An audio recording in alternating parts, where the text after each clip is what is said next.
Well, good evening, ladies and gentlemen. I want to apologise for Paul tonight. As you know, he had some dentistry carried out early last week. What a lot of you don't know was before he went to Benidorm, he was actually in Istanbul, and he's got a full set of turkey teeth now. But the problem is he's having great. You get what you pay for, Rich. You do get what you pay for, and I thought 500 quid for a set of gnashes was not probably going to be the best deal anyway. That was just top. That was just top. I don't think it's had the bottom done. But anyway, so he can't talk a lot, can he, tonight? So he can't talk. He can't talk at all. He's actually mute tonight, which means you've got me, Danny, and Lomas. I'll give it a go, Richard. I'll give it a go. I promise. Oh, there we go. Oh, hold on a minute. Paul, do me a favour. Don't remember I said pass that number on to me. Don't pass that number on to me from that Turkish dentist. Mate. I don't want him. The amount of people that have got their phones now doing that. Do you know what these are? Let me tell you what these are. Sorry about that, everyone, but we agreed before the show opened that we'd open up a little bit light-hearted. These, when my bridge fell out last week, I thought, I can't walk around, right, with a great big gap in my mouth. So I bought this off of Amazon, £1.50. I've got to tell you, I was ripped off. I mean, honestly, these are harder than I think putting them in hurts more than when I got hit in the mouth with a hammer. I've got to be honest with you. But they're quite funny, look. You look well, mate. You look well. Paul, I want you to say, nice to see you. Nice. With the gnashes in. You looked a bit like a cross between Dick Emery and Paul Newman there, mate. I wonder how many people actually twigged that there was false. The actual teeth weren't real. Well, someone said he looked like Sheargar after he'd been executed. Good evening to everyone. Lovely to see you all piling already. 1,800 people already in the room. Let me introduce you to my guests and my special guest tonight. So my usual guest, obviously, Danny and Richard. Good evening, boys. Lovely to see you again. Evening. Haven't seen you for a while. And our special guest tonight is Nomis Majmi, who is, he's an author, he's a podcaster, he's an all-round good guy and a lion tamer and all the rest of the things that you'd like to be. But Nomis, welcome to the show, my friend. How you doing? Yeah, not bad. Thank you for having me. I didn't realize I was a special guest. Oh, mate, listen, everyone that comes on this show. Special needs like me and Danny. Listen, mate, to survive an hour on this show, you got to be special, I've got to tell you. So, boys, we've got loads and loads to get through tonight, but we're going to start off with Nomis. I mean, Nomis, you went to see our friend Tommy yesterday in prison. Now, we understand that you're under an NDA and we don't want to risk any further visits. But I think the main thing that everyone wants to know and everyone will be interested in is, how is he? That's the main thing, right? I think so. I can tell that. Like, he seemed fine. Obviously, as fine as anyone can be, if you put them in prison for wrong charges and stuff and in the wrong category of prison and everything. He seemed fine. He seemed in good humor, good spirits. He's focused and just wants to get out. He shouldn't be in there anyways, but he wants to, Yeah. How's he looking? How's he looking physically? Can you tell us that? He seems tougher and rougher.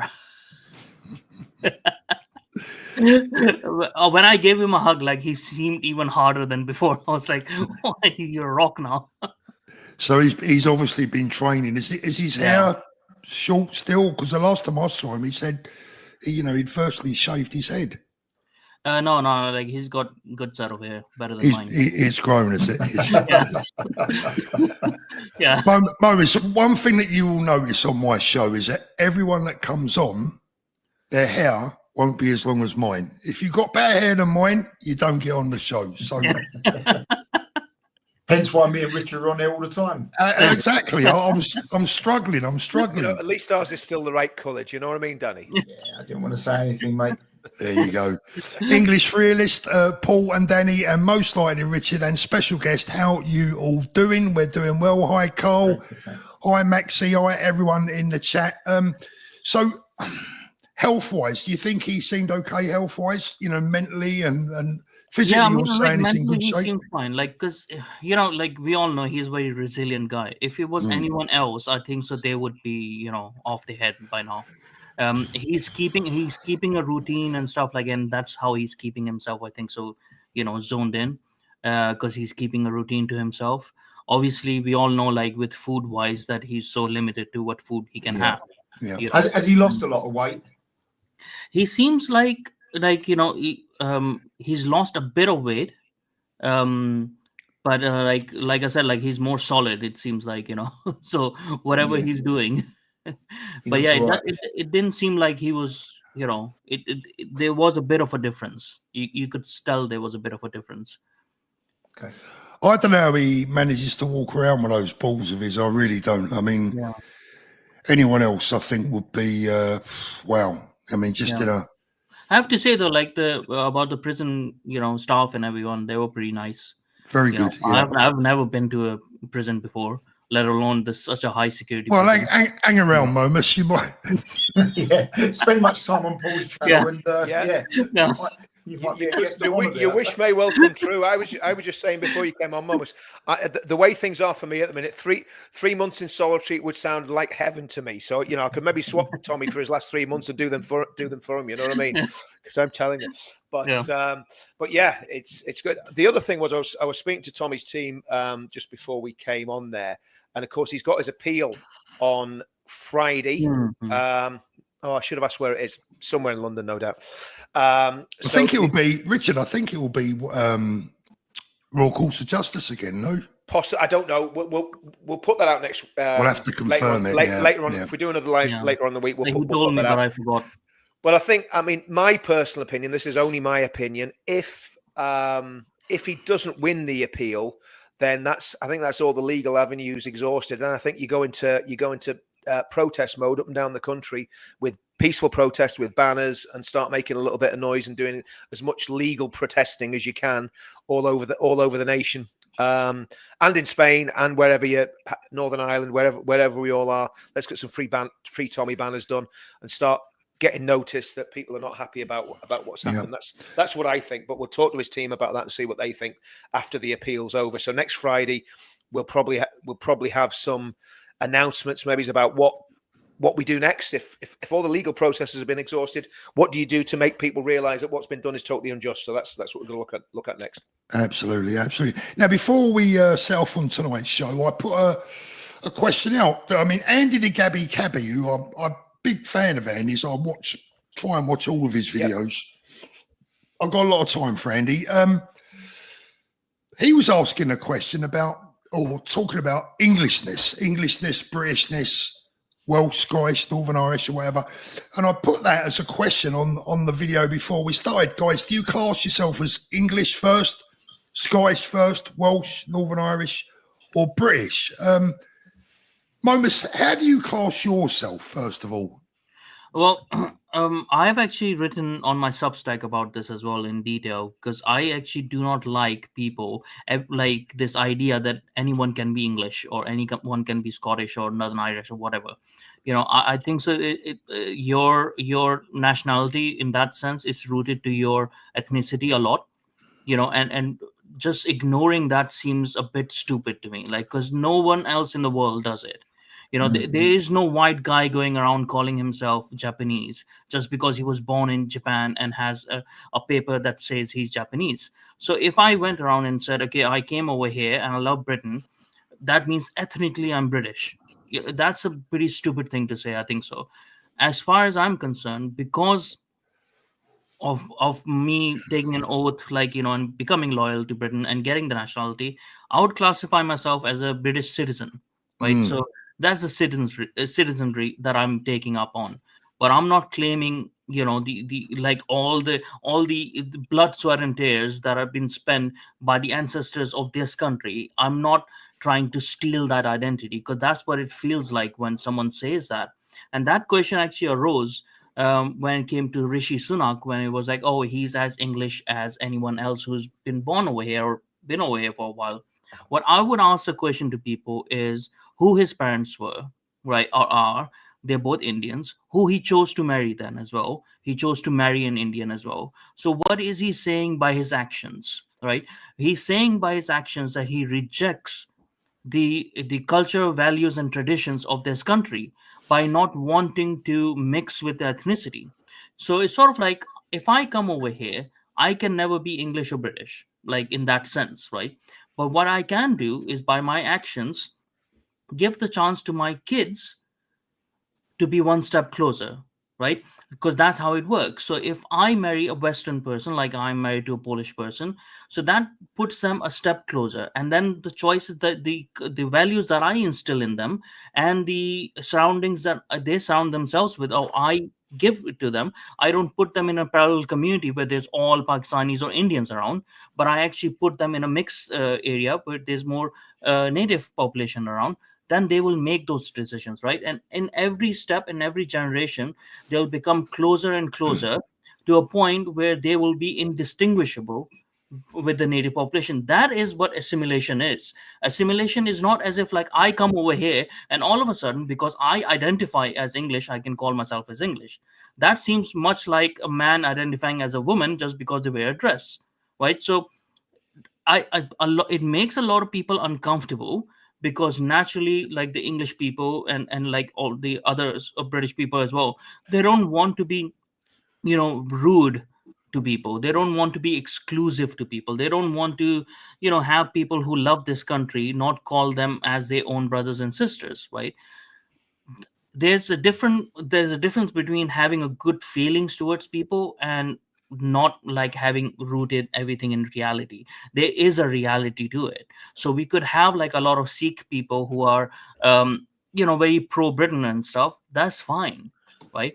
But if those people and every other community is not integrating and not taking steps to assimilate, then what do you call that, right? Because No. eventually they can be fourth, fifth, or sixth generation of people, but they'll still be in their own parallel community. They'll still have their own ethnicity. So they can be British citizens, but they can never be fully British because they haven't made that effort.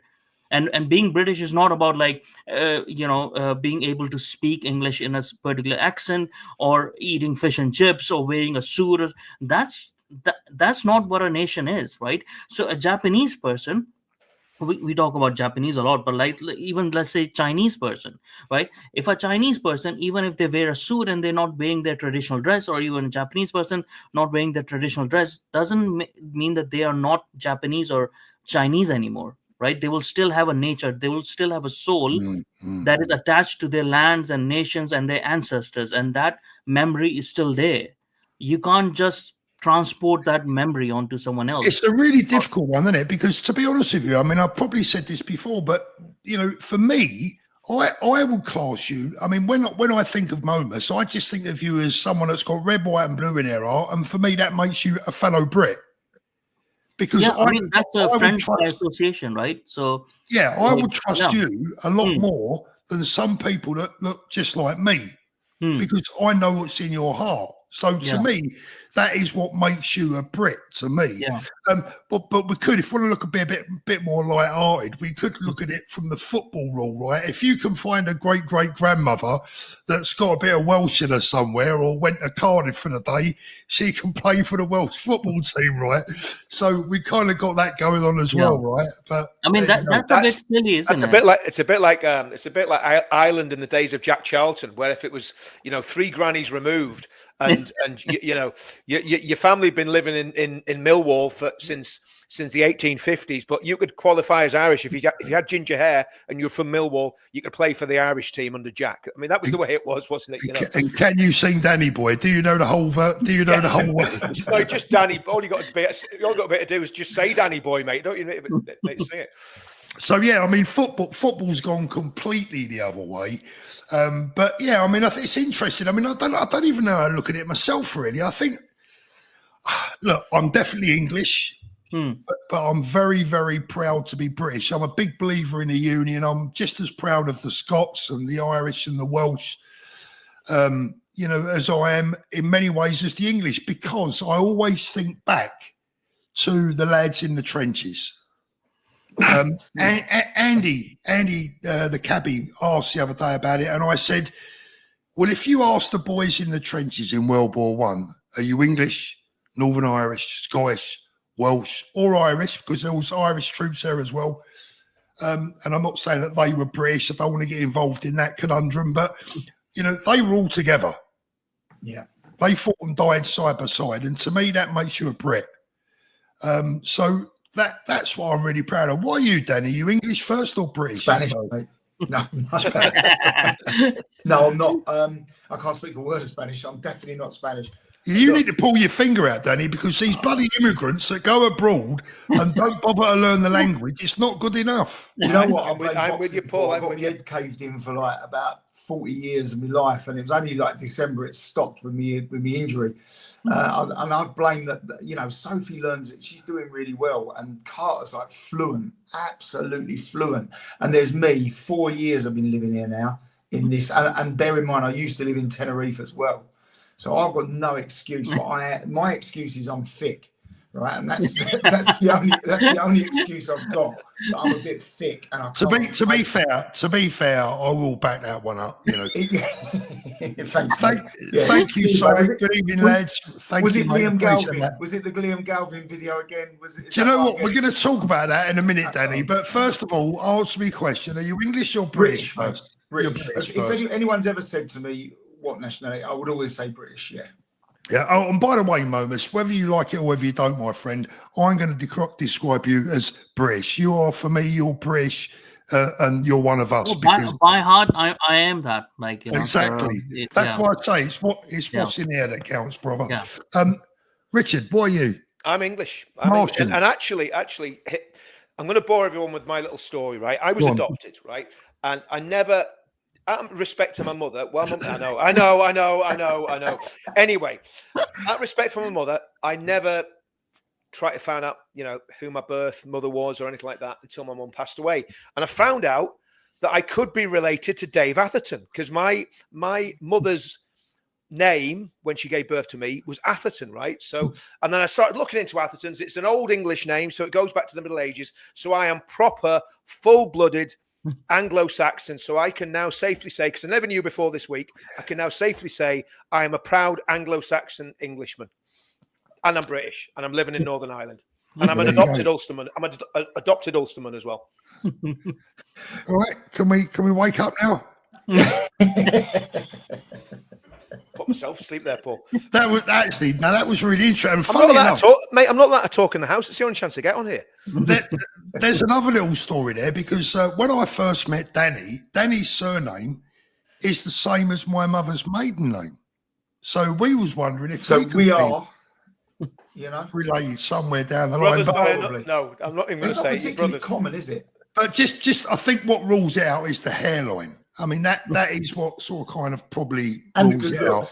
And the looks. You'll get it there, mate. You'll get it. And the looks. Right, let's move on, shall we? Let's have a look. So Tommy's doing okay. I mean, I've got to be honest with you. This past couple of weeks, I've struggled with the Tommy situation because I kind of run out of ideas and places to go. I mean, it's just been dreadful, really, but you know, I just thank God that mentally he seems to be doing okay. Well, he's on the home straight now, isn't he? Whatever way you look at it. Well, he is, Danny. He is. But I think, you know, when the build up to the halfway mentally has got to be a lot more demanding and challenging than the down, you know. I think you're absolutely right. I'm just not sure that it makes the hours necessarily. I do have to say though, Paul, like I do have to say, like when I met him, he was okay, right? So he could be okay when people are coming to see him. But I don't know, because I don't want to give this impression that he's hunky-dory over there, that whatever they're doing to him, putting him in isolation, is not affecting his mental health, because obviously it is. So I don't know when from the hours of 11 o'clock in the morning till 8 o'clock in the morning, the other day, when he's kept in isolation, what his mental health is like. So, but we all know like that he's resilient. So, you know, in that way that he's doing okay, but he could be doing better if he wasn't there. And it is definitely affecting his mental health. Yeah, absolutely. Big shout out to my mods tonight. I've seen them in the chat. Thank you, guys and girls. Really appreciate it. Always appreciate your help. Well, Lord Petrolhead, thank you so much, mate. Great rant yesterday, Paul. Really enjoying Danny's Cars, etc. channel, and Richard has even got me ruminating about church. Well done, mate. Thank you very much for that. Danny, before we move on to other topics, and we've got a few good ones tonight, so everyone stick with it. Over 4,000 people now watching. Thank you very much. Please don't forget to like and subscribe. And also nip over to theworldofmomus.com. Momus has an amazing Substack and website. Go over there and subscribe, because honestly, the man is brilliant. If you haven't seen him on GB News and Talk TV and all that, he always gets on ahead of us.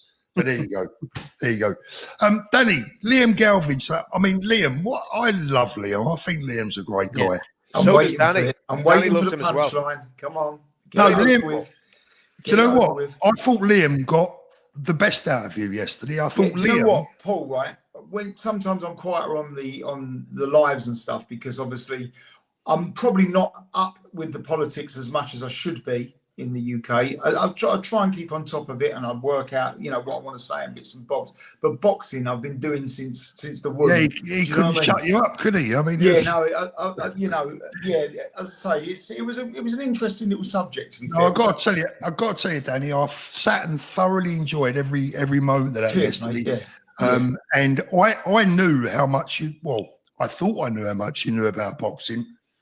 But when you was running off some of those stats and dates, I found that crazy, because, I mean, look, listen, mate, I spent 4 years in the boxing world, and my memory is not as good as yours where that's concerned.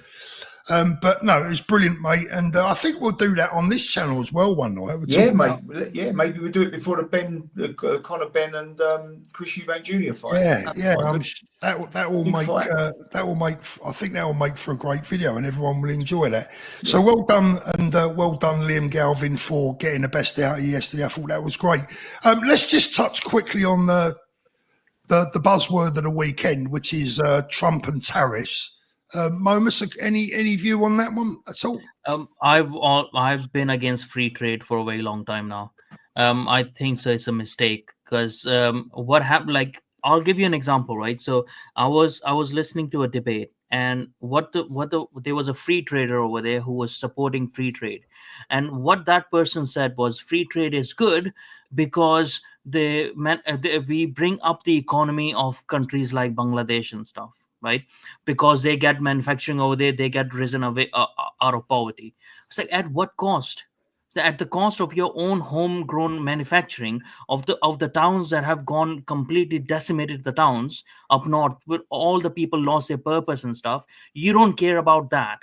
You care about this virtue signaling to justify your cheaper goods. And they were like, we used to have like just 1 or 2 jackets or something. Now we can have 10 or 20. It's like, I'd rather have no bloody jacket than knowing that people in my country are actually secure and have a purpose, have some manufacturing to themselves.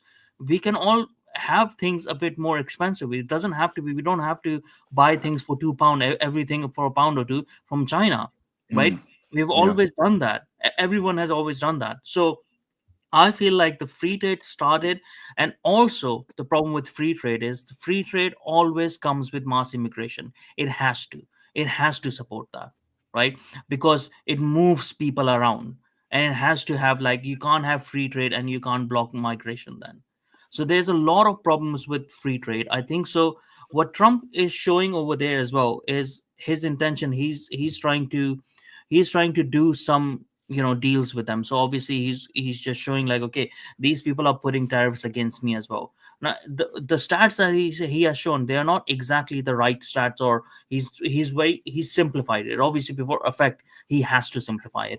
There's a lot of people who are attacking him for like, oh, it's not exactly 10% towards you, it's this or that, and like in taxes, that's not the point. He's simplifying it for effect and for a point to like have this discussion that it only works when America doesn't charge tariffs. Yeah. So is it going to work for them, do you think? Is it going to work for the Americans? I think so. It's going to have a like probably gonna have difficult time in the short term because they don't have those manufacturing abilities. Like, even like when you take chips from Taiwan and stuff, they're not making them over there. But eventually, when they get all their manufacturing firms like Apple, like, Nike, and all, it's all their companies, it's all American companies, but when he gets all of their manufacturing back into America, that's going to help America in the long term. It's just going to be Yeah, he's doing it for the American people, right? Yeah, exactly. And this is what we should be looking at as well. Like, why are we benefiting? Why are we so intent on benefiting people in Bangladesh, and not thinking about what, like, the effect of it as well? What has happened to those northern towns? These people who are like these free trader metropolitan types, they don't even go over there, so they don't understand the effects of it. When you take away manufacturing, you take away the purpose of people. Those people go into drugs and whatnot because they it is that is their was their bread and butter. Yeah. Every person has different abilities to do stuff, right? They can't all like become like, whatever, work in offices or stuff like that. Everyone has a purpose in their life. So, and this is what gives way to grooming gangs and stuff, because nefarious bad faith actors move into those areas, buy up those areas, and then, this is what you get. There's a whole cycle of it, so yeah, I think so. Like, Britain really needs to think of, obviously they won't under Labour, but eventually whoever comes in, they really need to think about it. That, well, I mean, he's gonna go off and meet with the French. I mean, he should actually, what he should be doing is he's going off and meeting with the Americans, right? Who, like Starmer, you mean? Starmer, yeah. Yeah, it doesn't matter who he meets. He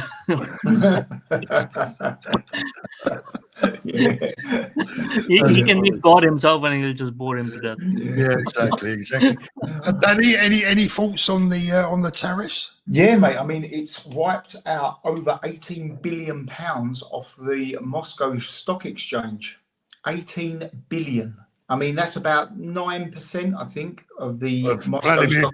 About 9% of Vladimir Putin's wealth. Yeah, I mean, yeah, probably. I mean, there's talk that the Apple phone now, because of these tariffs, will go from the manufacturing cost is going to go up so vastly that the phone could go from $1,100. I mean, I can only talk dollars at the moment, to $3,500. I mean, I think that's a bit extreme.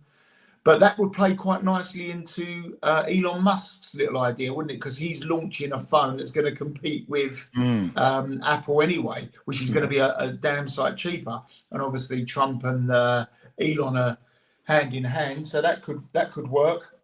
They could also stop making less disposable phones, can't they? They could also, like, if you're charging £3,500, then they will last 10 years.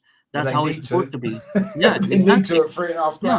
But Jag and Land Rover have suspended car deliveries to the US for April. But yeah, I mean, not. I mean, I don't think it's going according to plan. But as you say, he's putting America first, isn't he? He's putting America first. I mean, I'm not a world economist. That's why I'm asking you guys. But I mean, at the end of the day, from what I can see and what I do know about it, he's doing it to put America first and Americans first. Richard, any views? Yeah, I mean, slightly different note. I was shocked when I mean, I only discovered it a couple of weeks ago, that British Steel was actually owned by the Chinese Communist Party. And I didn't know that. I didn't know that. I didn't know that until a couple of weeks ago. And that, I mean, and last time I was looking at it, it was Tata Steel. It was the Indians owned it, but they flogged it on the cheap for $5 or something to the Chinese. So a bit like Gordon Brown done with our gold. Oh, absolutely. But it's all part of this. It's all symptoms of the same thing. And the same with all the parts that we've got for these ludicrous wind farms and solar panels, all coming from China. So whether the tariffs work or not, I think the idea of bringing manufacturing back to the home countries and back to Western civilization. I mean, let's get it right, Moments. The other thing is, you're talking about people in Bangladesh working in the steel works or working in the working in the rag industry.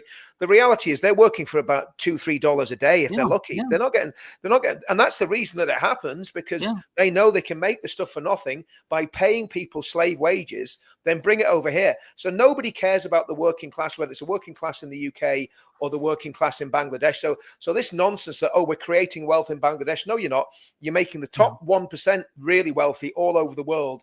And the working class and the middle class around the world are getting totally shafted. So bringing things home is massively important. And also from a defense point of view, I mean, America needs its own steel. Britain needs its own steel. Britain could not build one tank with the amount of steel that they're making at the minute, let alone an aircraft carrier or a battleship. And when I was growing up in Middlesbrough, heavy industry was the thing. If you wanted to get a good job, you went and worked in the shipyard, you went and worked on the oil rigs, or you went and worked in making oil rigs or ICI. All that's gone. All the manufacturing's gone. And, all those skill sets have gone because they've died out. Same with the coal mine. So I'm massively into doing what Trump's doing, bringing heavy industry back to the West. And it might be more expensive. It might cost us a bit more for cars or whatever. But, I can't afford to buy a new car anyway, so it don't matter. I'm just having a quick look through the chat, guys. Thank you so much for joining us tonight. Really appreciate it, Jay Lee. Evening, gents. Such a pleasure to listen to you all. Thank you so much. I mean, as I said, look, he seems to be looking after the American people. I don't know what they're moaning about in America. American people moaning about putting America first. It doesn't really make a lot of sense to me. I went to see my mother and father-in-law this afternoon. They're both in their 90s, and I was talking to my mother-in-law, and she was, the older generation. That unfortunately, they're still hooked on, or they're still in the habit of watching the BBC. Yeah. And it doesn't matter what you say or what you try and explain. To a lot of the older generation, the BBC is embedded in their brains as being a trustworthy news source. Yeah. And it's so difficult to try and explain to people that are in that mindset as to why they can't trust them anymore. But I think I'm getting there. It's taken me long enough, but there must be thousands upon thousands of people out there that still watch that drivel on a daily basis and believe what they're listening to. It's so frustrating. Because it's an institution, isn't it? Like it's an institution. So and you gotta trust the institution. Then, like, if you're not listening, if you're not on social media and stuff, a majority of the population, the reason why they vote for Tories and Labour is because they don't go on social media. They don't have the time, they don't have the bandwidth, and they don't have the time as well. So the first thing that they listen to, and if it's presented as, this is from an institution, BBC, you got to trust this institution. And then they have an expert right over there. The first thing that goes in your head, you only have room for that. And you're like, okay, I don't have time to, research or whatever. To question this, yeah. Exactly.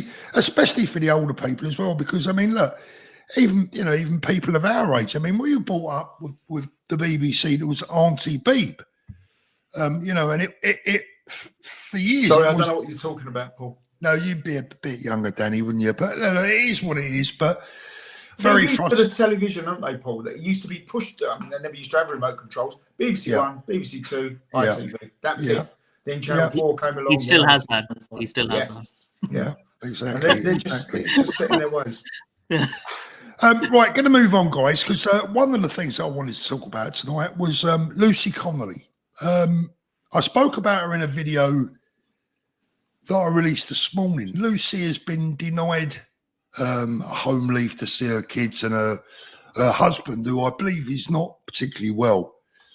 And it made me revisit some of these sentences that people got last summer. And I kind of, come to the conclusion that this was probably, for me at least, it's just my opinion, this wasn't about justice. It wasn't just about punishment. This is looking like nothing more than spiteful revenge in many instances. And those, like, that's really only for people that, made mistakes in criticising the wrong people. Now, look, we all know that what Lucy said on X wasn't exactly ideal, But a 2-year prison sentence for a mum who had been through the grief of losing a child. She's still there a year later almost, and she's got some time to go. Richard, this is just beyond insanity what we're experiencing here, especially when you consider the people that they're letting out of jail early. Yeah. Can I read from the court transcript, Paul? Yes, absolutely. Right. Okay. This is exactly what she said, right? And I'm going to take the swear words out and anything that's inflammatory. Just let me read this, right? So this is what the judge said in his summing up. At 8:30 p.m. on the 29th of July this year, you used the social media platform formerly known as Twitter to publish the following: mass deportations now, set fire to all the blank hotels full of the blank for all I care, right? Then she said, while you're at it, take the treacherous government and politicians with them. I feel physically sick knowing what these families will now have to endure. If that makes me racist, so be it. Now, I don't know if I'm missing something here, Paul, but I think this is really important. When you think about what she said there, right? Obviously, she did not mean that, because she said at the end of what she said, for all I care. So there wasn't intent for her to go out and commit the act. Even if she meant that, it doesn't matter. Even if she meant that. If she was deliberately inciting people to do it, it would do, but she obviously wasn't. It was a statement of frustration and anger, which, let's get it right, I would say in pubs up and down this country, the night that happened or the week after that happened, people were saying verbally exactly the same things to each other. Tensions were very high, weren't they? Tensions were very, very high. Which was causing a lot of people to maybe come out with things that they wouldn't normally come out with. Yeah. But the problem is, Rich, what she's actually done in their eyes, and I did read a little bit about this, she's incited but that's why she's got this sentence. And whether she has or not, I think it's an absolute miscarriage of justice. Yes, I think it's a perverse decision, a perverse ruling. Oh, by the way, I'm not agreeing with that. I'm not agreeing with it, but that's what they've got her on, isn't it? That's what I mean.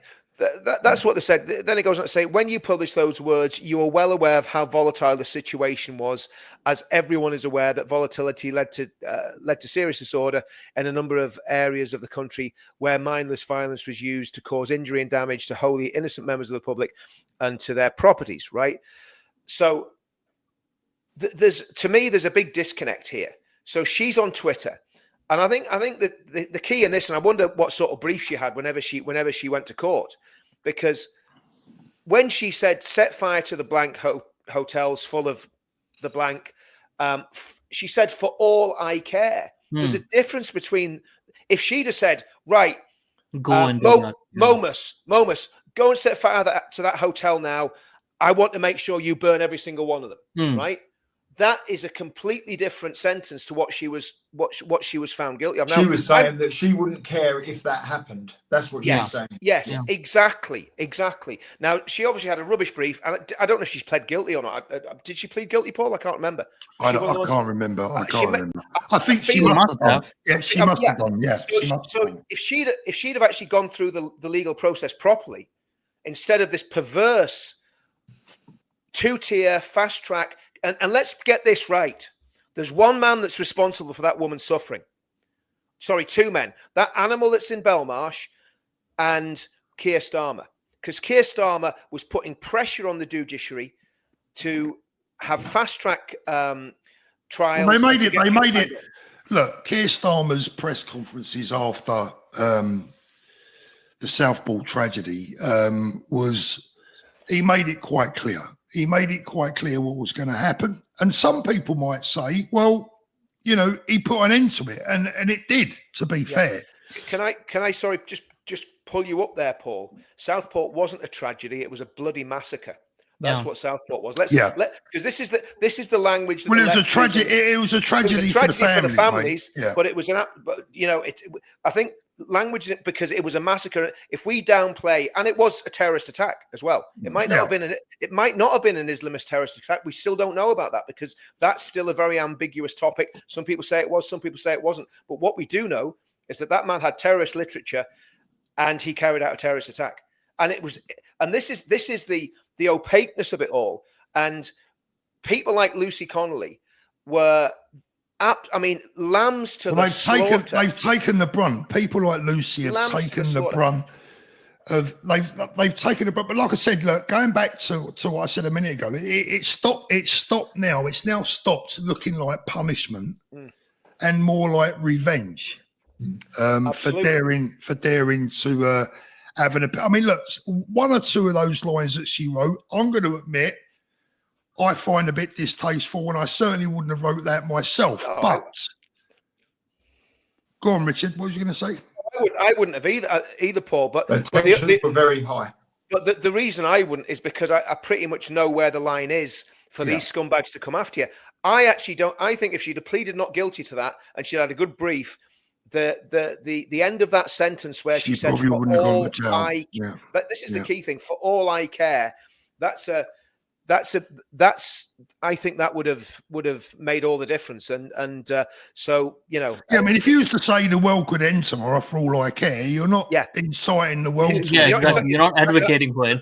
You're not inciting Putin to press the big red button. I mean, you're just saying you're a bit depressed, you know. So, Momus, your views on Lucy's sentence and the decision not to allow her out to see her kids. Well, again, like, she shouldn't be in there, anyways. But even if she meant it, right? Even if she meant it, we can't come to a point where a person says something and we just put them in prison for it, because there's a lot of people out there who are saying way worse thing that she has ever said or will ever say. She didn't have a huge audience as well, so it's not as if she's influencing anyone. She's not an influencer. What does it tell as well about Tories? She's the wife of a Tory councillor, right?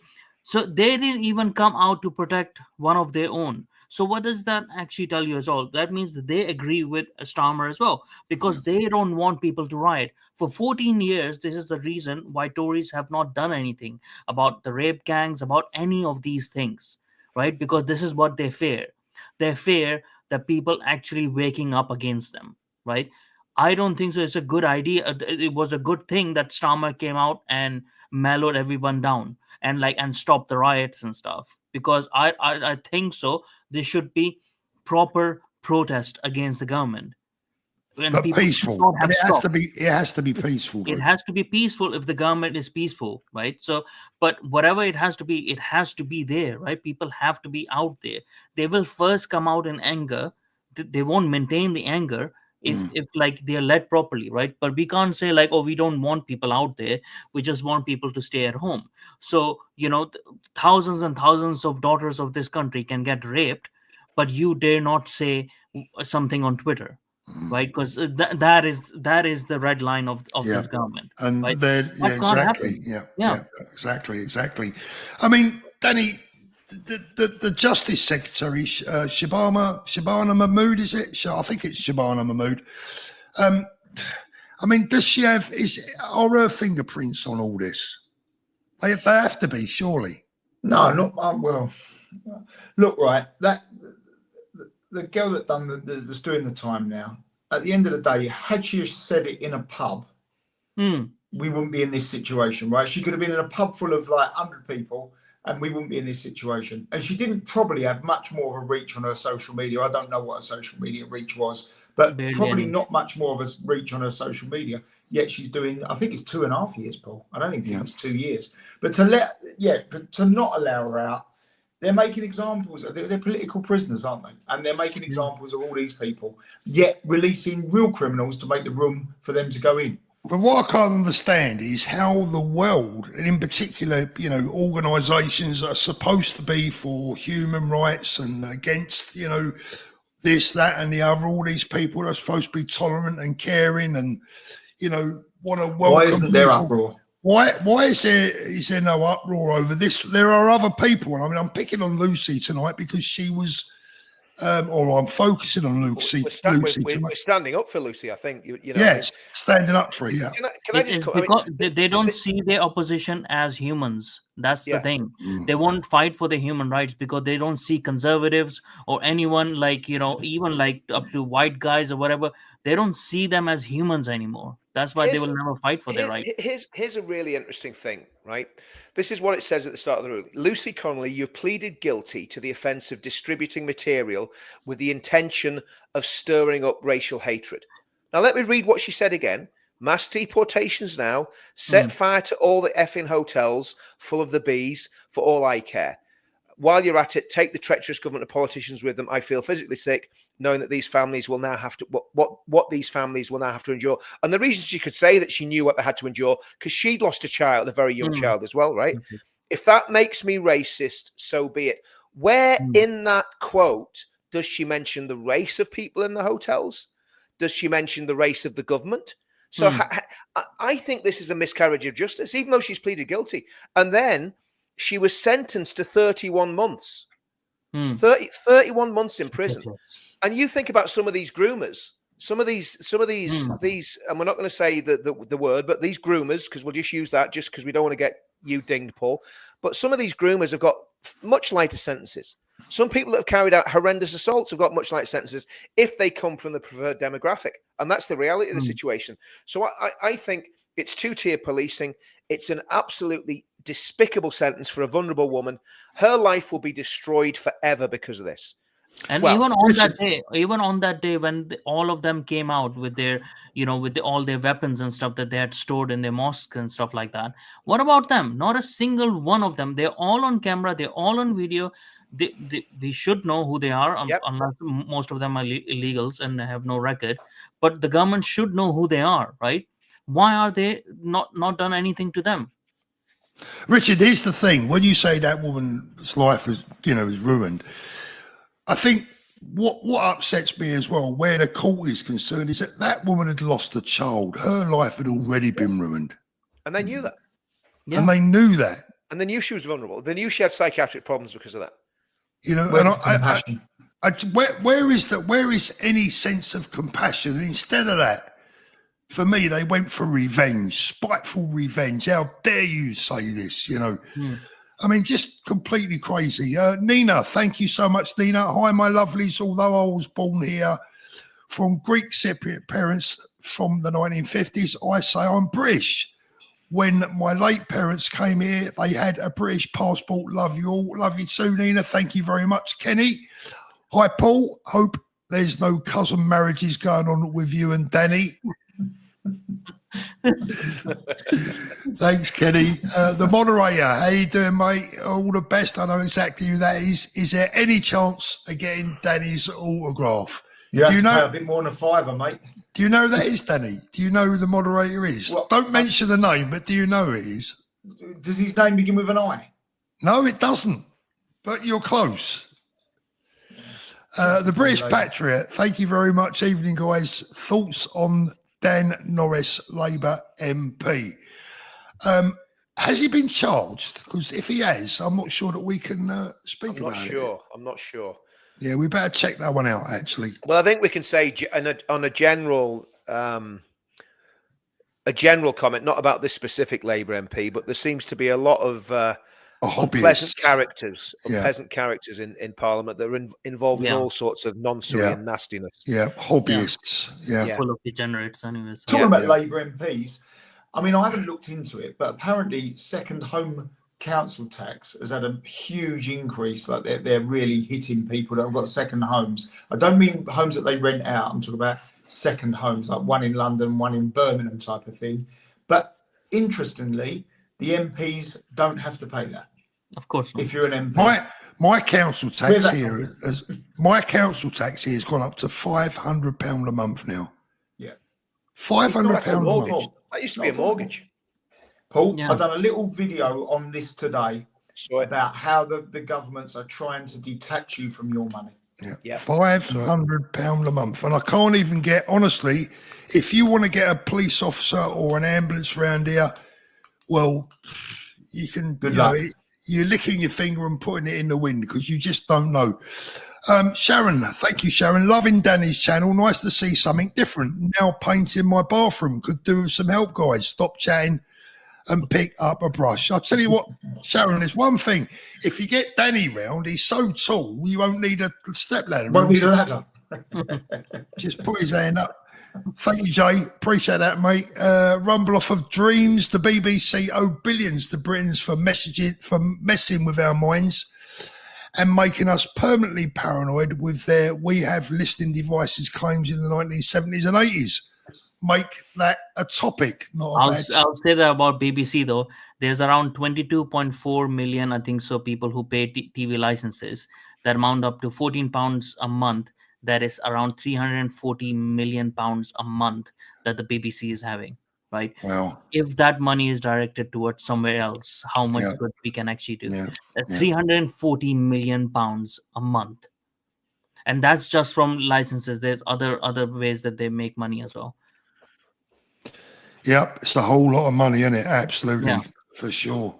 OG Cheap Charlie's have a couple of US dollars. It's not worth anything, but you are welcome to it. Please keep speaking the truth. Thank you. Cheers. Thank you very much, Jimbo.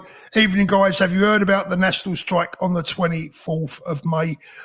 I did read something about it last week, but I've got to admit, I had a really lazy week last week because, I was out and about having me gnashes sorted and going off to Spain for a couple of days. What's going on the 24th, Momus? You seem to know a bit about that.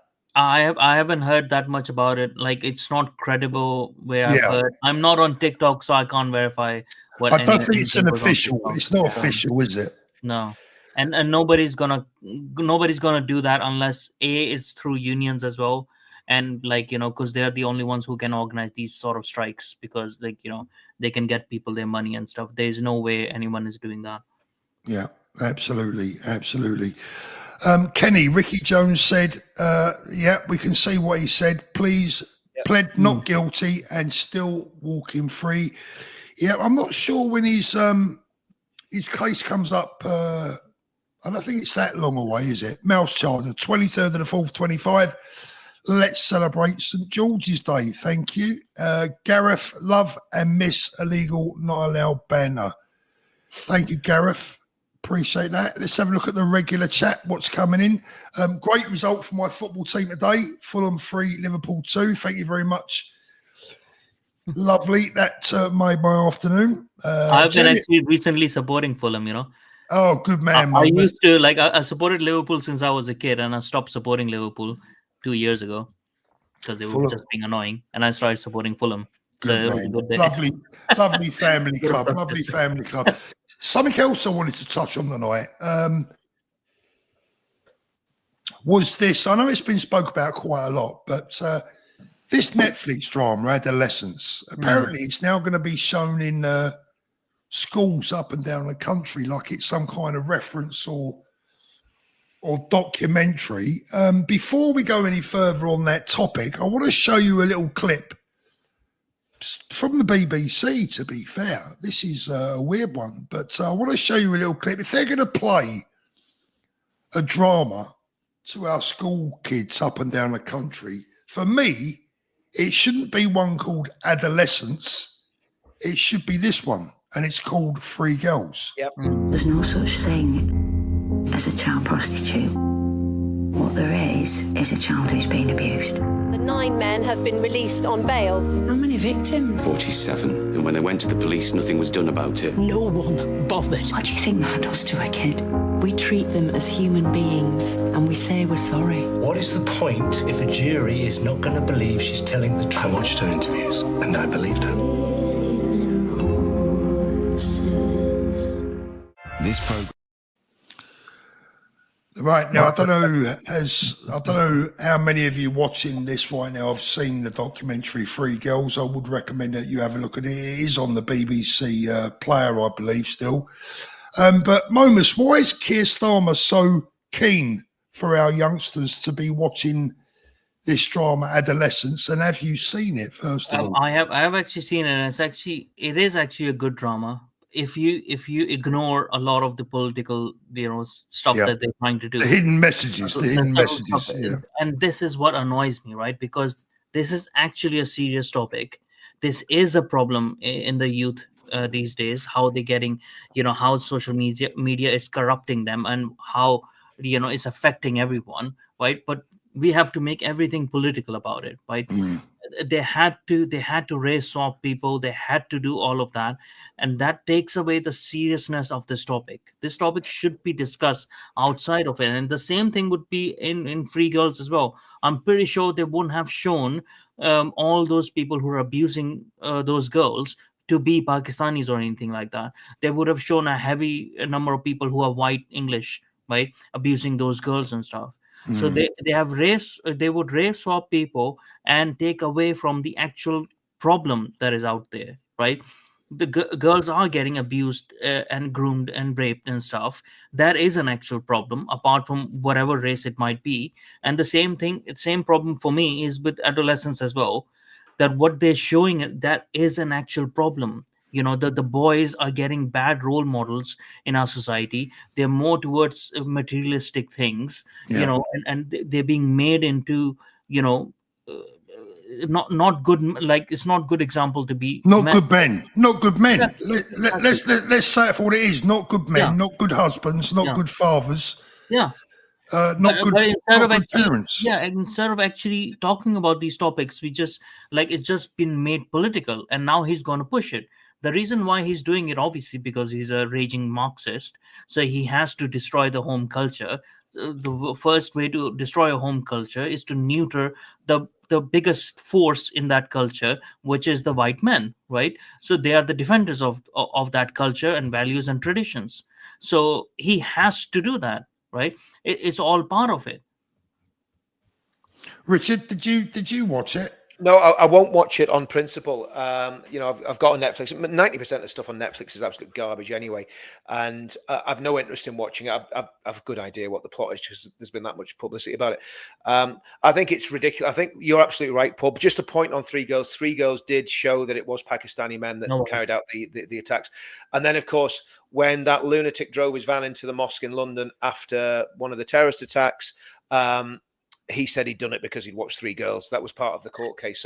So obviously the BBC used that as an excuse not to ever probably screen that again on proper television. It's on iPlayer somewhere, and they'll never make anything like that again. And I think that the reality is that would be far better for women to watch and girls to watch in school than some nonsense about some white kid sticking a knife in people. So I think it's got to be. Sorry, I wasn't laughing about that. I was just laughing at one of these comments. Let me just put this up.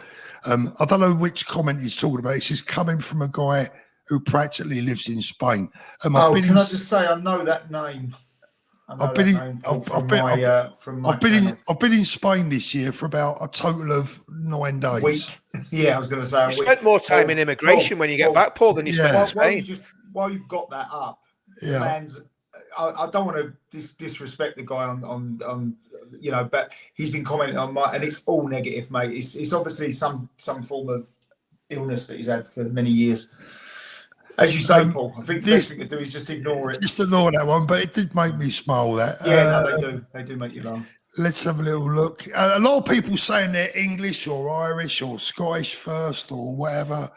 A lot of people saying they're British. I think getting back to the documentary side and the media, I mean, this shows the nature of the battle that we're in, because we're not just fighting. People think it's just a political battle. It's not just a political battle. The whole of British culture has been corrupted by Marxism, cultural Marxism particularly, and wokeness. And we're in the battle of our lives. And I was at a UKIP. I'm not going to go into detail because obviously we can't talk about what's. Yes, we should talk about this, Rich. Yeah.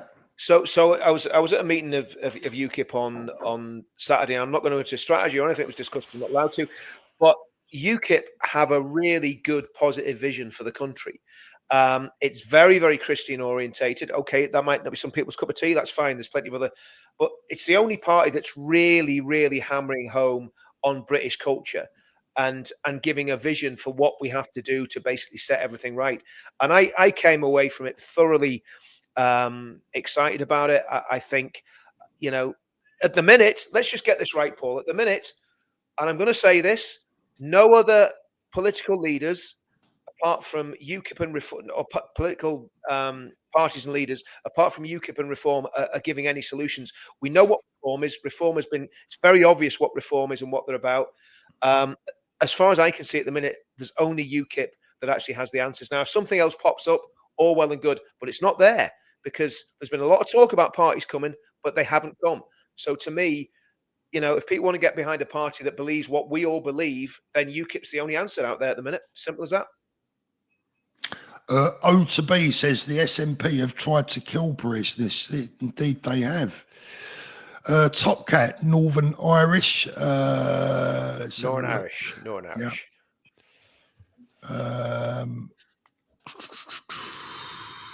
Let's go through some of these. Abigail, brilliant show. Thank you very much. The moderator says this guy is brilliant. I know he's talking about you, Momus, because no.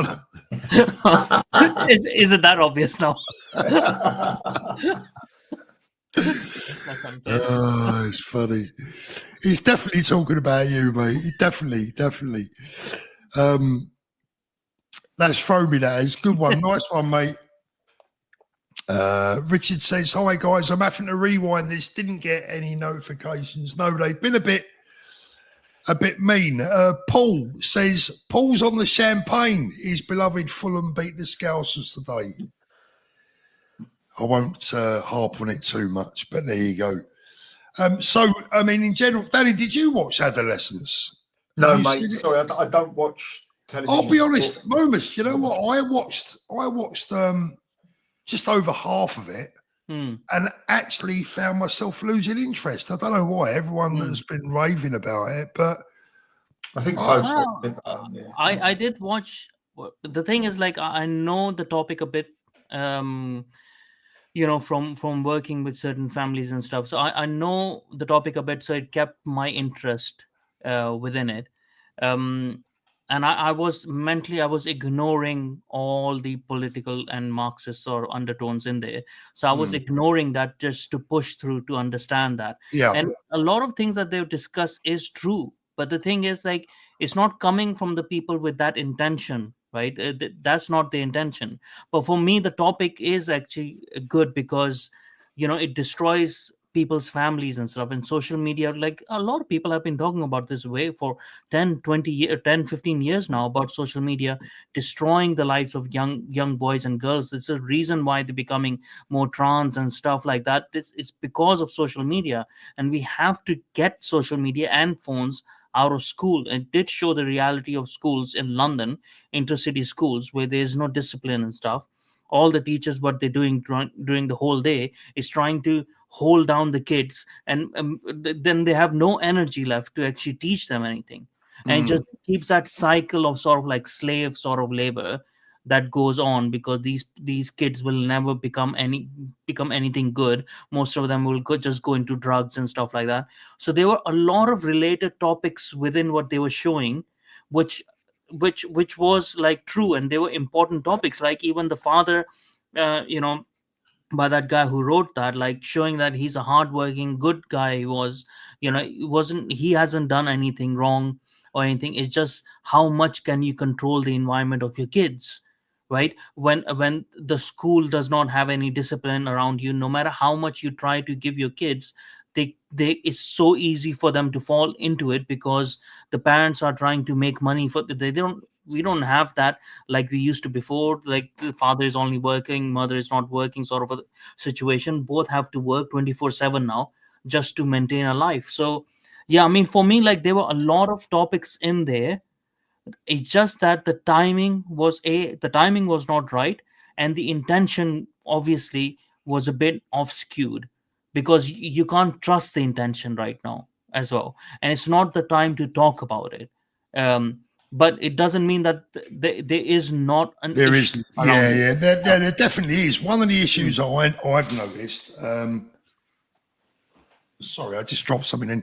One of the issues that I've noticed over the years is the lack of,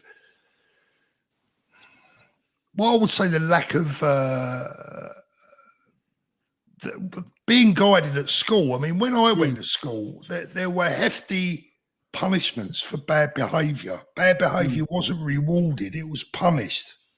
And I think I've been to we miss Michaela's that a school lot. recently. Actually, I recently went to Michaela's school as well. Had a conversation with Catherine Burble Singh as well, like even on my podcast. You know, like this importance of discipline, like it is very important in education. Our liberal minds for a very long time have thought like, oh, if we let the kids, let's like play and stuff like that, they'll find themselves, they become like better people, they need that. Like, I don't think so. Unless you tell people, unless you teach kids discipline, and with that discipline, then they have freedom to do so. Absolutely. You know, without that, it's just chaos. And you just, because all these, especially within intercity schools, right? So Catherine's Burble Singh's school is in intercity, right? Most of the kids are like either Asian or black or whatever, like, because that's what is the demographics now in London anyways, right? But these kids are coming from very different cultures, very isolated cultures within their homes, right? And they don't have good home life as well. So obviously they are going to take it out somehow in situations outside their homes, right? And that's the thing. It's not like, you know, what I was surprised with at adolescence though was that there were so many white kids in the school. In the kind of intercity school that they were showing. That was a weird thing to begin with anyways. But even like, it is going to happen no matter what the demographics are. The kids are going to try to do something, right? Because they're so broken, they're so, you know, they're trying to make sense of it. They're going to take it out on each other. And what happens after with that is like families get destroyed. Yeah, and another, I believe it was a 17-year-old lost his life yesterday somewhere in London, I think it was. I mean, it's just... I think the truth is, though, isn't it? I mean, the truth is that the demographics, you know, totally betray the left-wing bias of that documentary, because the vast majority of knife crime is black on black. That's just a fact. I mean, that's not me being racist, because anyone knows me knows I'm not. In fact, I get accused of quite the opposite. But the truth is, the vast majority of knife crime, if you look at the stats, is black kids stabbing black kids. So this is just a complete nonsense. Yes, there's the odd psycho does crazy stuff, but it's so rare, you know. And I think the case it was based on, it was a black kid that stabbed either a white kid or another black kid, wasn't it? That was what it was based on. It wasn't a. I don't think like it was really about a knife crime, to be honest. It was more about like the incel culture and like, you know, that social sort of media thing. and like the kids becoming incel, like, you know, boys like becoming that in that such an early age. They didn't actually touch that topic that kid was 13 years old. So why is he even thinking about such things, right? I wasn't thinking about that when I was 13 years old, like, you know, about girls and stuff like that, you know. But maybe that was because I was a nerd. That's a different matter. You know? I think I probably was at 13. Yeah. In fact, I'm pretty sure I was, to be. Yeah, but like, you know, I think that's what they were trying to show about like that kids. And I certainly have noticed that some on odd occasions every now and then when I travel by bus, like in the morning or something, you get these school kids coming in and they're talking about Andrew Tate and stuff. I listen to, and I just go like, oh my god, like I don't care whatever you say, like he's not giving out good messages, right? I don't care what like the state is against him or whatever, the Matrix or whatever. That's a different matter, right? He's not a good role model, because how he's showing how you should treat women, you should treat them like this because they, you know, respond to aggression and stuff. He's not giving out good positive feeds to kids, right? And they're all listening to such sort of people. So this is a problem, because this is the kind of men it will create, right? And this is the kind of society it will create then. And then what happens is like the native population eventually loses. That's why they don't really want to clamp down on these things. They just make it sound like they're clamping on such things. You know, the native population eventually they just want it to kill itself. Yeah, good point. I mean, it's true. Absolutely spot on. Let me just go through the chat, have a look, try and get down to the bottom. There's bloody thousands of them again, 4,718 people watching as well. Thank you very much for that. My old friend Hulk's Green Arse in the chat. Enjoying the channel, Danny. Keep up the good work, mate. Sorry about the football today, mate. Let's have a little look here. Tommy says cost of moving 10% of Apple production to the US, $20 billion and 3 years to build factories, $35,000. But no, sorry, $3,500 iPhone. Danny, you got a bit of a entrepreneurial streak. You're going to be going out stocking up on iPhones this week. Well, that might be an idea, you know. You might be onto something there, Paul. You never know. Go out, buy them all up, and then sell them when the tariffs kick in. They could be selling over list, couldn't they? Well, you never know. A bit like the old watches years ago. A bit like, yeah, exactly. Hi, David says, hi, Funboy 4 PM Zippy Kermit hates the UK. Kenny, cheers, mate. So it's okay to show adolescence in schools, but not my dangerous lover boy. And the wonderful Claire Bear, adolescence was actually about a young black boy, but they made him white so as not to cause problems. Yeah, I heard that as well. Yeah, I heard that. Yeah, absolutely true. Absolutely true. Yeah. The case that guys, no more supers tonight, please, because I want to get through some of the regular chat. Thank you so much for those. That was, I believe, it was based on a case that involved. A young black lad, but but when they do that, they betray the actual topic. That's what I'm saying. Like, it just betrays, and they shouldn't be showing that in schools and stuff. You know, just give kids like better role models. Just bring back discipline in schools. You know, and you'll start fixing the issue. Do actual work that won't help, rather than these stupid things like, oh, we'll show this movie, as if like you show this movie to kids, they're not even going to understand most of the subtle things in there. What? You know, it's just so stupid. You think like those kids are going to awaken somehow by seeing a girl being murdered and her family being destroyed? They see that in the news every day, and they're still not moved by it. Like, what are you even talking about? Yeah. Just going back to Trump for a minute, Lou says he's not putting American shoppers first, he's protecting certain industries. Anthony says Trump is saying that the USA are better off making their own goods than selling to Americans rather than importing them from the rest of the world. He isn't worried about other countries. Why should he be? I tend to agree with that. Gwen says she would like to go to Israel one day, maybe. So would I, actually, yeah. Yeah, it'd be interesting. Yeah. Right, guys, we've got through all the chats. Thank you so much, as always. Before we close up tonight, Momus, anything you'd like to put over and get across or get off your chest? I mean, there's a lot. Take your pick. The floor's all yours. I think so. Like, what I've seen across, like, a lot of people are like more concentrated on the political side of things. But as Rich has said before as well, like, you know, this is a thing, something. This is a fight that goes beyond politics or anything like that. This is a spiritual fight that is going on in the West for a very, very, very long time. There's a reason why just a month before the October 7th attack, I went on a few of the podcasts, some of the atheist podcasts and stuff like that as well. And I was advocating for people going back to Christianity. And I was telling them something is coming from the Islamic world, because I can feel it, right? So I was scanning few of the channels and stuff, and the way that they started talking about it, I knew that something was coming. Obviously, they didn't listen. They were like, oh no, like, you know, all religion is crap, or whatever. You can't fight this, you know, without Christianity. There's a reason why proper Christianity has kept out this Islam for a very, very, very long time, right?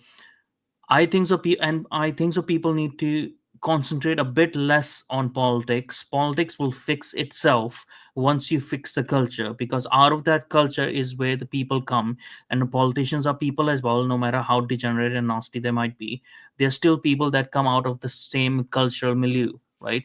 So we have to fix that culture first. There's many, like, it doesn't have to be one party. There's many other party. Like, I myself am a card carrying member of SDP, actually. You know, it's good party. Exactly. And it doesn't matter whether it's left or right. We have to come back to that point where whether you are politically left or politically right, you love your country first, right? So you have to be politically British Yeah. first. Yeah. That's what I've been saying for a very long time. Like, I'm not politically right, I'm not politically left, I'm politically British, right? So I want British interest first, no matter what it comes through. So if British interest comes first by making sure that we don't give up, that we don't privatize our water, our electricity, and our energy, all forms of energy, and our all forms of our steel and stuff, then it's good. Like, we should nationalize them because it's a matter of security, right? If that makes me on that point politically left, so be it. I don't care. If it's in the British interest, then that should be it, right? We have to come to that point first. We can't come to that point unless we properly revive the culture, raise the intellect, national intellect, I think so. And that has to be done through schools and stuff, bringing back proper discipline in schools, because there's a lot of teachers who are actually good teachers. They might be a bit left leaning and stuff, well, most teachers are, most social workers are and stuff. Like, they don't even get the time to teach kids anything. We have to bring standards back, raise the national intellect. And that's the only way. When we do those things, that's the only way we can actually create proper political will in people. you know uh, Otherwise we're not doing it, because people don't know what they want, right? Some people are going to shout out like, oh, mass deportations and stuff like that.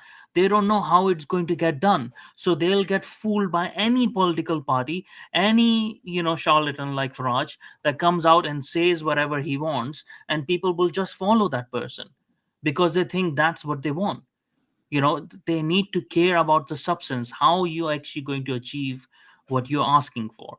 So that has to come through cultural revival and intellect, raising the national intellect of the people, and actually like honing down that anger towards something productive. And we can't be anti something first, or we have to be pro something. Yeah. Right. And that love of like the being pro of something, that will only come through Christianity, I think so, in Britain. And it doesn't mean that everyone has to go on the streets and shout Christ is king, and hold up the cross and do rallies and stuff like that. That doesn't mean that. It means that people need to self-reflect in their heart, can reconnect spiritually with and for their own, need to understand what it means to them, because everyone's relationship is different with God, and they need to understand that there's something higher than themselves. Even if they just do that, they don't have to believe in Christ or whatever Richard might say they have to, right? But they don't have to, but at least the first step they need to take, right? Because people don't even know how to walk right now when it comes spiritually, right? We can't expect them to run. So I at least want people to at least stand up first, and then take baby steps afterwards. But yeah. Brilliant, mate. I think we know why the moderator said what a great guest earlier on. Thank you so much for that. Janine as well. Look, Janine, your special guest is a breath of fresh air. Great show as ever, guys. Let's have a little look. Danny, before we go, anything on your mind you want to... Yeah, Rachel Reeves has been threatened with court action because of a hike in national insurance contributions, because that's all kicked in now, hasn't it? Because now let's expect everything to start going up, because obviously the employers now got to pay more money out of their profits. So they're going to have to start raising things, which will force the cost of everything up, from a pizza to going shopping for some food and bits and bobs, a taxi, you name it. It's all going to go up. They've said to her that they are threatening her with court action because of the national insurance contribution hike, which is going to put the entire care industry at risk of total collapse. They then said that once the social care crumbles, the NHS will 100% follow. Nuffield faces an extra £940 million increase, which equates to a £1.7 billion increase, which will put up costs and it will be passed on. Now, Nuffield is the big healthcare people, isn't it? Yeah.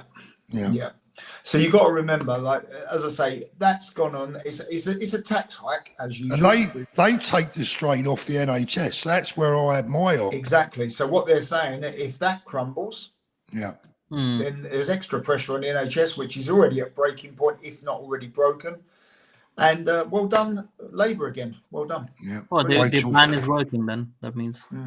Yeah, Rachel from accounts. Richard, before we go, I'm sure you got something to say. Yeah, well, I mean, Momus said it all. I think Momus's monologue there was absolutely superb. He's absolutely right. You know, Christianity is the answer. That, as far as I'm concerned, the more I look at it and the more I look at when things go wrong, it's when a country or a person or a people group moves away from those fundamentals.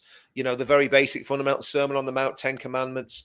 You know, you could go through a whole lot of other stuff as well. The Lord's Prayer, all that stuff's very, very basic, and anyone can get a grip of it very, very easily.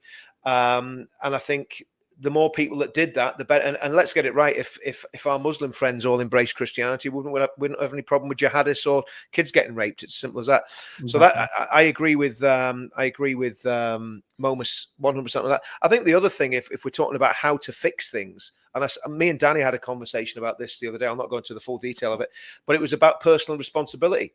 Mm-hmm. And you know, I think I said to Danny, I said, look, 90% of the problems that have happened in my life have basically, when I look in the mirror, there's only one person responsible. And it's the guy looking back at me. You know, that's just the truth. And I think most people are exactly the same. So, you know, people get jealous of people with money. People get jealous of, you know, footballers, pop stars or whatever it is. And, you know, why have they got this when I haven't got it? People blame the government. Yes, the government's awful and they're taxing us to death. But the reality is, in this country, you can still get ahead. You can still make a good living and you can still make a better life for yourself in the UK. And they're the sort of things that we should be focusing on. Again, the positives of Christianity and the positives of actually looking at yourself and realizing what a dickhead you are and what you can do to put things right. You know, I mean, that's you know, that's pretty much where I'm at with any advice or anything. Personal and social responsibility, because people forget about social responsibility as well. If your fellow men are struggling, then you should help. You shouldn't get you shouldn't get a second car. Maybe you should think about helping other people. Yeah. And that only comes from Christianity, Momus. Yeah, you know? definitely. Yeah. Guys, brilliant show again. Momus, you've been an absolute superstar. Danny, thank you so much for coming on again. I think I'll beat you in the orange stakes tonight. I've changed my lighting a little bit and I'm looking a bit... looks better. Yeah, I would say so, mate. You've been in Spain, haven't you? Looking a bit Trump-esque. If I've got a ginger wig... What's that, Richard? And Istanbul for the teeth. Oh, yeah. There's my tip for the night. You got nice to see you. To see you, nice. Don't go to Turkey for your teeth. I'm not kidding. I had a mate who came back from Turkey and he had teeth exactly like that, Paul. I'm not kidding. And he talked like that too. I'm not going to say who it is in case he's watching. Guys, thank you so much for joining us. If you haven't done so already, please give this video a thumbs up. If you haven't already subscribed, please do so. You can nip over to Richard's channel, which is Richard Inman Richard Inman on YouTube and Counter Media, but we've got issues with Counter Media. But go over there and subscribe anyway, because Danny is in Spain. Danny in Spain. People should be able to find me now because they were having trouble to start with. But Danny in Spain. And Momus, your choice of is it theworldofmomus.com?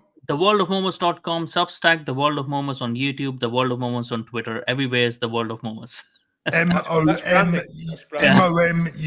Guys, thank you so much. Have a lovely week, everyone. We'll be back later on in the week. Enjoy the sun. I've heard it's going to last a week, so let's hope it does.